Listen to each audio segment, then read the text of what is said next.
I thought I'd talk today about a word from Islam called Yaqeen.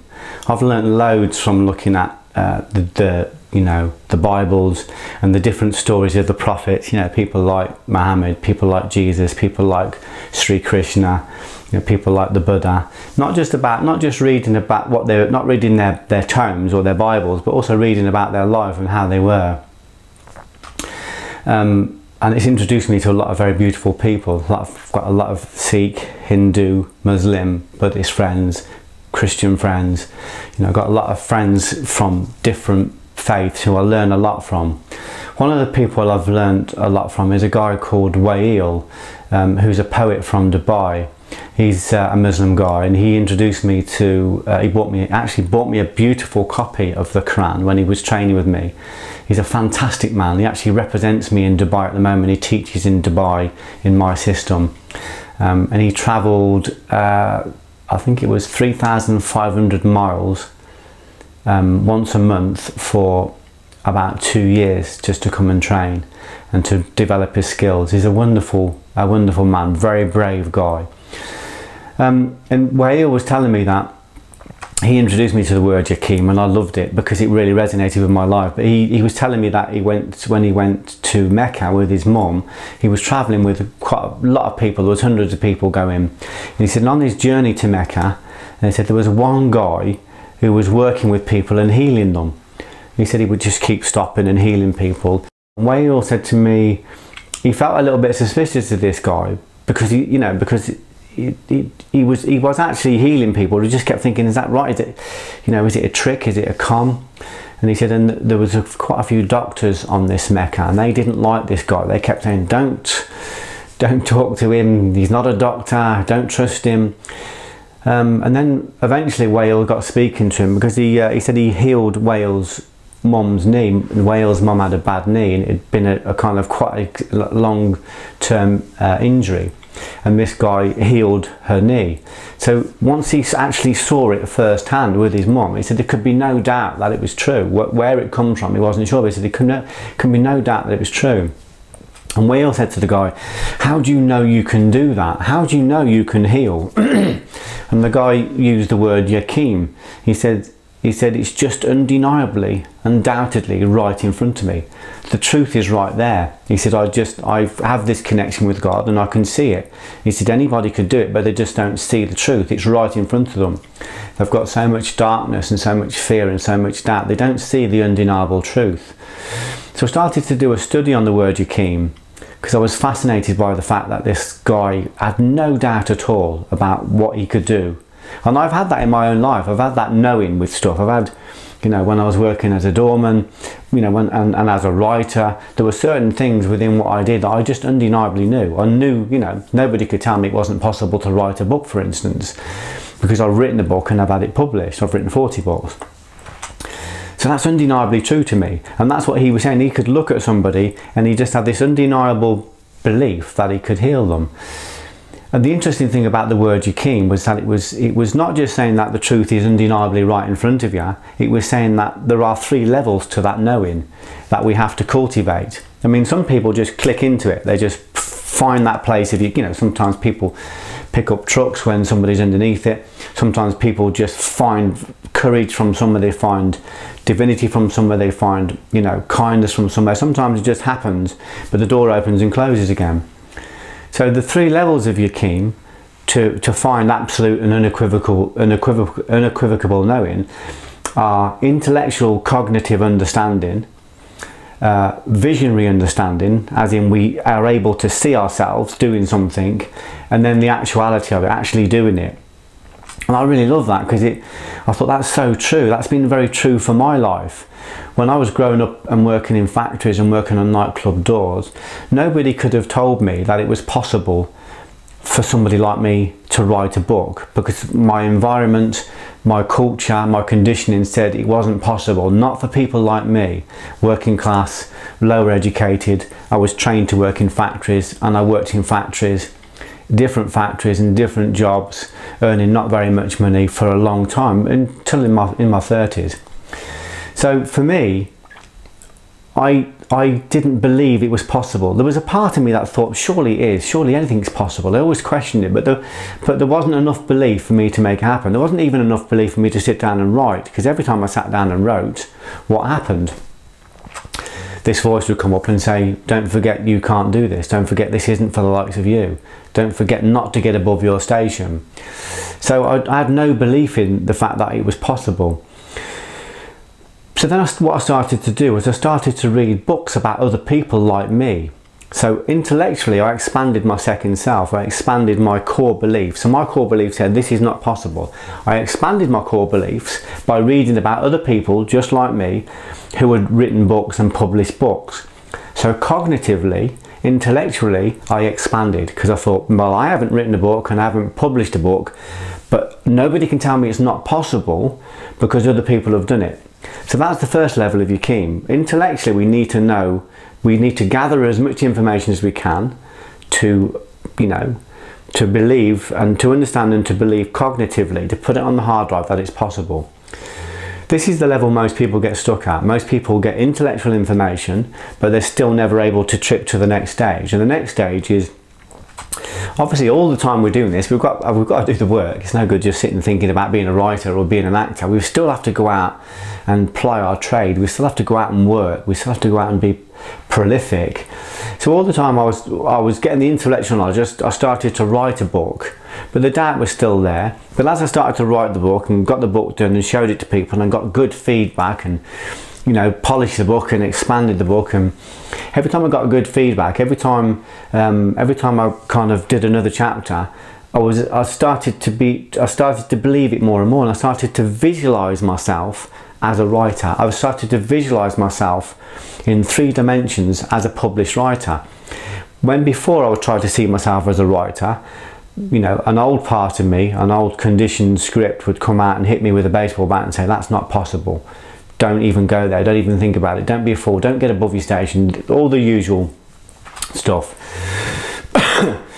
So I started to practice seeing myself as a published writer, and I started to expand that until I got the feeling of being a published writer. I started to get the excitement. I found the frequency of love, just kept finding it briefly and thinking this is possible. And when I did that, I started to attract people into my life. A very old friend of mine called Ian McCraner came into my life. I'd known him from the martial arts. He was a fabulous martial artist, world-class martial artist.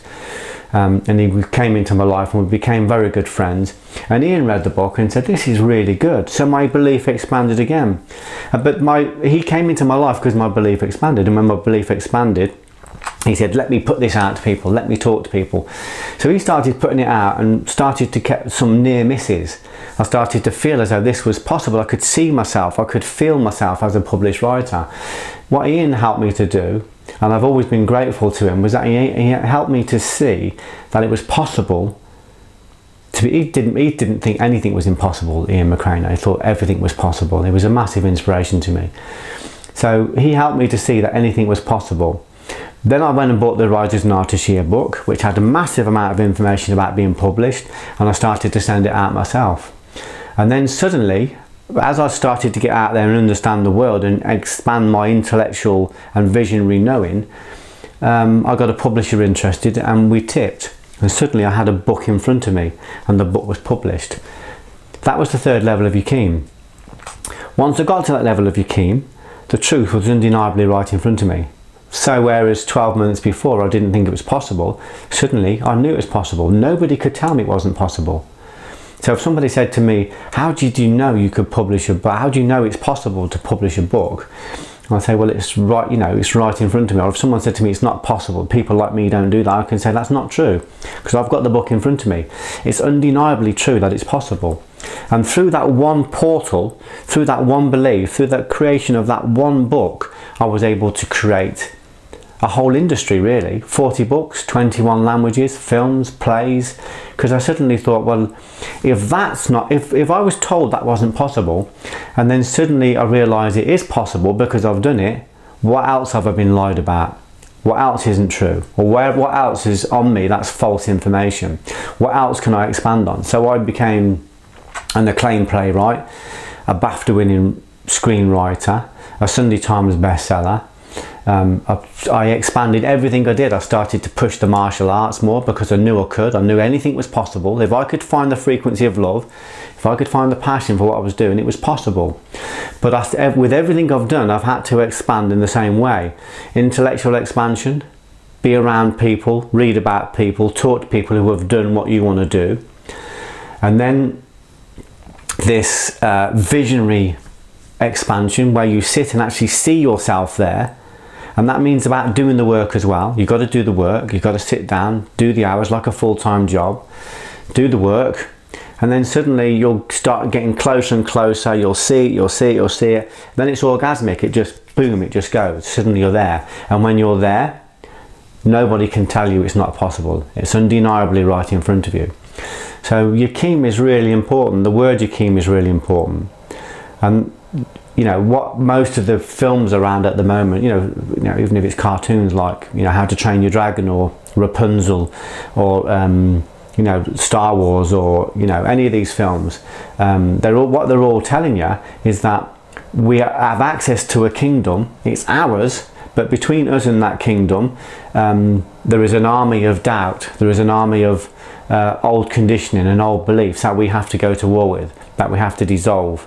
If we can lift ourselves to the level of love, to the frequency of love, by cultivating love, by reading about love, by talking about love, by being around love, this frequency, if we're around people that are doing it, most of the time we don't have to go to war. We just dissolve all the doubts below us. You can do this directly just by going into meditation.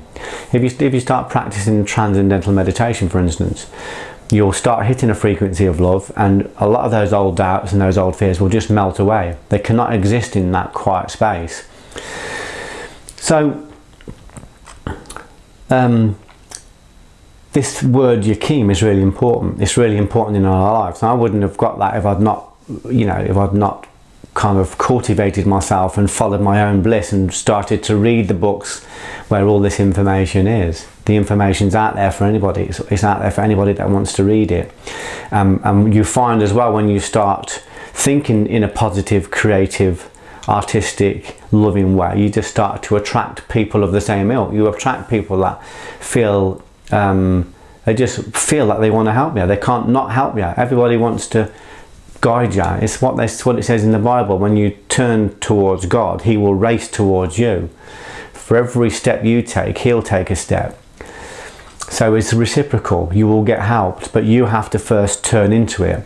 If we're in a place of depression and anger and fear and etc., and a lot of people are, I understand, I've been there a lot myself. If we are in those places, then we need to start looking at our life and changing what we're doing. You know, I know with my own kids, you know, they've said to me, I'm reading you know, pop culture magazines, which are just full of gossip. They're on the social media, which is full of bickering. I know there's some great things happen in social media as well. Some wonderful things happen. But they're just saying they're in places where they're just, this negativity is just being fed. So they have to starve that. They have to get rid of that. They have to start cultivating better information. There is a massive amount of information out there. And like I said, if you're watching the news every day, it teaches us how to be fearful. And if we're fearful, then we're going to fall into hate and anger, because they're all in the same frequency. So we need to start lifting ourselves up. And that's what we did. What we started to do was read more. You know, I can't tell you how great it was when I read the Divine Comedy by Dante Alighieri. Just, God, I didn't want it to end. It was just such, I just felt such bliss in it, because it's the Divine Comedy is about the poet Dante Alighieri being guided through the 9 circles of hell and then up to Nirvana by a guide. And it's really just talking about, you know, where most people are in their life. I could take you now to places in Coventry, and as I said, on the World Wide Web, where people are on one of the circles of hell. They're living there now in this incarnation. It's all around us. I know people who are living in palaces who are in the 9th circle of hell. I know people who are very rich who are living in the 9th circle of hell. You know, I also know people who are very successful who are not, who are living in the right place because they're doing the right things. So it's all an internal game, and it's all about work, but the work is on the inside and not about being distracted. Distractions for fools. Don't be a fool. Don't be distracted into the hate and the anger and the blame and the vitriol. Don't be distracted into attacking other people, because all you do then is just create that reality for you. Remember what you have access to. Remember that you have access to anything you want at any one time, but you need to seek it, you need to work hard for it, and you need to go against societal mores, against the societal norm.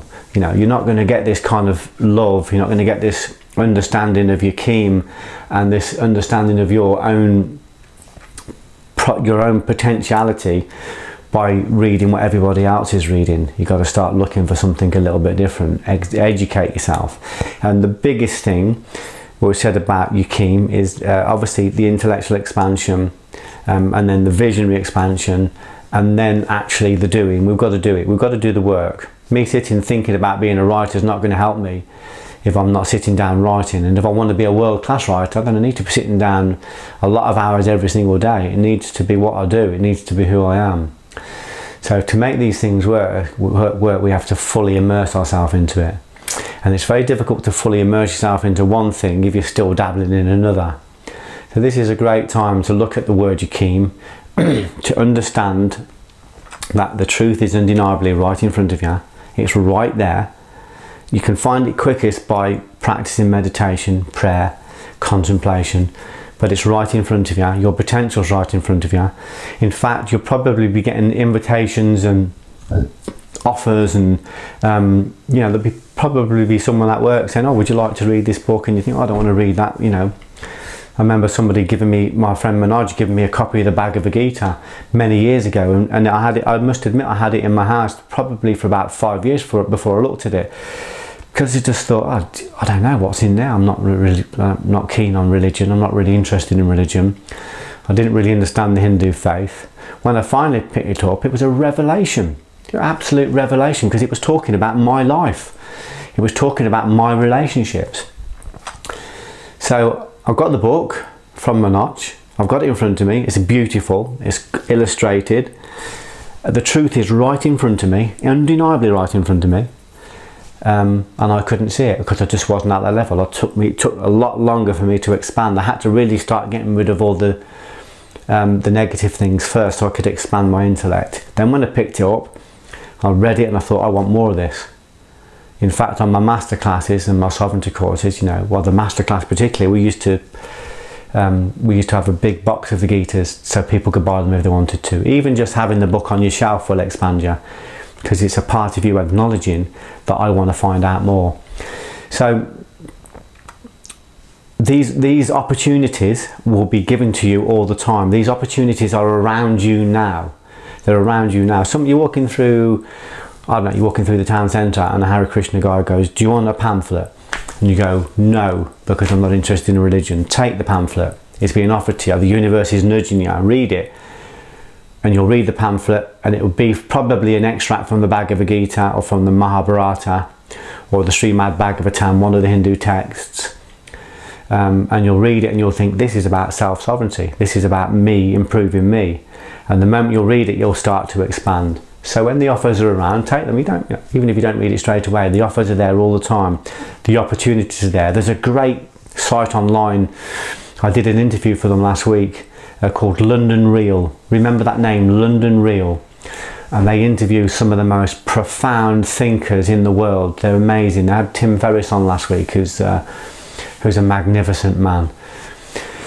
So, and I'm going to be on there soon, I think. I've already done an interview for them. They're great guys. But that information's online, free. It's online, it's there for anybody. So the opportunities are all around you. Don't be asleep. They're all around you. Wake up, have a look, and start to do the work, start to do the study, start to expand. Decrease the tabloids, increase the philosophical, metaphysical, religious stuff. Remember what I said, what religion is? Religion just means realign.